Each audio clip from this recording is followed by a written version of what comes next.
জানেন স্বামী স্ত্রীর মহব্বত থাকলে মাঝখানে শয়তান ঢুকে গরমিল করতে চেষ্টা করে। কি করতে চেষ্টা করে?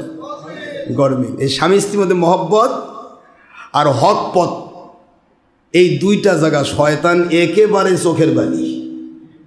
চেষ্টা করে কি করে এদের মধ্যে মহব্বত নষ্ট করা যায় আর হক পথ থেকে দূরে সরে দেওয়া যায়। তো হক পথ থেকে সরে দেওয়ার চেষ্টা কত করে, এটা স্বাভাবিক আছে, কিন্তু স্বামী স্ত্রীর মধ্যে ঝগড়াঝাটি করে দিতে এমন এমন করতে করতে সব তালাক আছে না এরকম।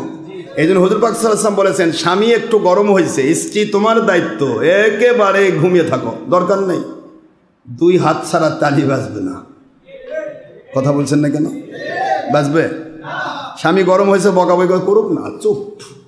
বউ ভাবতে হবে যে এখন শয়তান আসছে 3 নম্বর, আমাদের মধ্যে ভেজাল সৃষ্টি করতে চায়, দরকারই নেই, ও বকুক। স্ত্রী এই যে ধৈর্য ধরে যে চুপ থাকে, জিহাদের শর্ত। 100 শহীদের মর্যাদা, ছোটখাটো জিহাদ না। কয়শো শহীদের মর্যাদা? সুবহানাল্লাহ বলেন মুসলমান। স্ত্রী গরম হয়েছে উল্টা পাল্টা বলছে, এরকম আছে না? বউ উল্টা পাল্টা বলে, ভালো কাপড় দিলেন না, এই করলেন না, সে করলেন না, অন্যের কাপড় কি সুন্দর, আছে তো, এরকম আছে, সবারই নাই। আমাদের মহিলারা খুবই ভালো, এরা উল্টা পাল্টা করে না।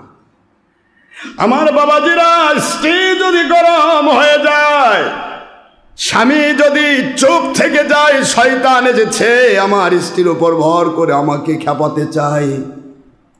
স্বামী যদি ওখান থেকে বের হয়ে বাড়ি থেকে চলে গেল, অথবা অন্য জায়গায় ঘুম পাড়তেছে, যা করে করলো, এই যে একটা ছোট্ট জিদকে কন্ট্রোল করলো, 100 শহীদের মর্যাদা, জিহাদের সওয়াব তার পকেটে উঠে গেল।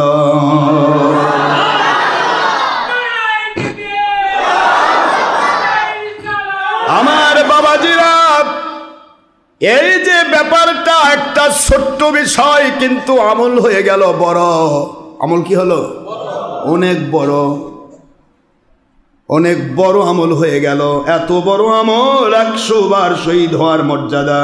মান তামাসসাকা বিসুন্নতি ইনদা ফাসাদি উম্মতি ফালাহু আজরু মিয়াতি শহীদ।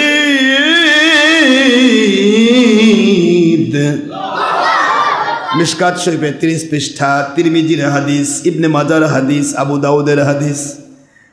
হুজুর সাল্লাল্লাহু আলাইহি সাল্লাম বলেন, ফিতনার সময় যারা সুন্নতে পাবন্দ হয়, আমি আল্লাহর বন্ধু, আমি আইন প্রয়োগ করলাম, ওদেরকে 1 নয় 2 নয় 100 বার শহীদ হওয়ার মর্যাদা দান করা হয়। 100 বার শহীদ হওয়া। দুনিয়াতে যত বড় যোদ্ধা হোক, শহীদ কিন্তু 100 বার হতে পারবে না। শহীদ হতে হবে একবার, কিন্তু নবীর সুন্নাহ মানা যায় সারাটা জীবন। আমার বাবাজি, এই জন্য ধৈর্য ধরবেন, স্ত্রীর উপরে জুলুম করবেন না। আমার আম্মা জানেরা আছেন, আমি আসার সুযোগ দিয়েছি নবীর সুন্নত পালনের জন্য, জামাতে নামাজ পড়ার জন্য নয়। ঠিক না? ঠিক। মনে রাখতে হবে, হুজুর যখন নামাজ পড়াতেন, সকল সাহাবী মহিলা নবীর সাথে মসজিদে গিয়ে পর্দার ভিতরে বসে থেকে আলোচনা শোনা, হুজুরের বায়াতে শরীক হওয়া, দোয়াতে শরীক হওয়ার সুযোগ থাকতো। কিন্তু হুজুর বলেছেন, আমার পিছে জামাতে নামাজ পড়ার চাইতে একা একা যদি তোমরা নামাজ আদায় করো, মুসলিম মহিলারা আমার পিছে নামাজ পড়ার চাইতে, কাবা ঘরে আমার পিছে নামাজ পড়ার চাইতে, ঘরের প্রকোষ্ঠে একা নামাজ পড়লে 25 গুণ সওয়াব তোমাদেরকে বেশি দেওয়া হবে।